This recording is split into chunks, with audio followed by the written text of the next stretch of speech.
সেনাপ্রধান প্রথমেই নাম বললেন জামাতের আমির সাহেব ছিলেন।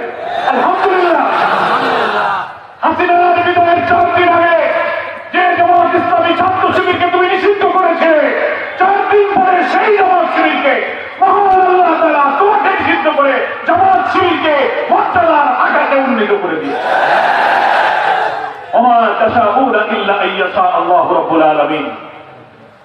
তোমাদের কোনো ইচ্ছাই পূরণ হয় না যতক্ষণ আল্লাহ তাআলা তা ইচ্ছা না করেন। কি বলেন ঠিক কিনা?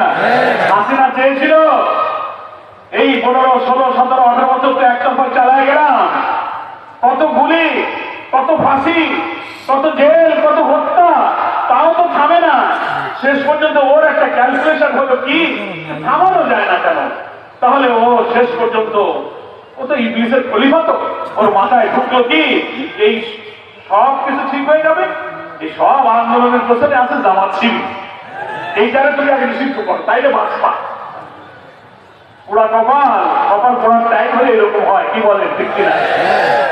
দেখবেন প্রচন্ড সাগর আর ঢেউয়ের মধ্যে ডুবন্ত কোন মানুষ যখন ডুবতে থাকে, বাঁচার জন্য কিছু ধরতে পারে না।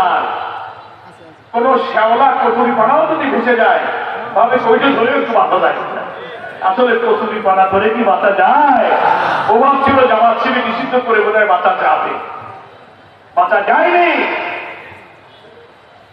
তুমি যে কি অপরাধ করেছ, কত দাম্ভিকতা, কত আত্মহত্যা তুমি দেখিয়েছ। আল্লাহ তাআলা অহংকারীদেরকে হয়তো কিছুক্ষণ ছাড় দেয়, কিন্তু একদম ছেড়ে দেয় না। কি বলেন ঠিক কিনা? আমরাও অনেক সময় নিরাশ হয়ে যেতাম, কিন্তু আশা ছাড়তাম না। যাই হোক, তুমি তো দেখতেছ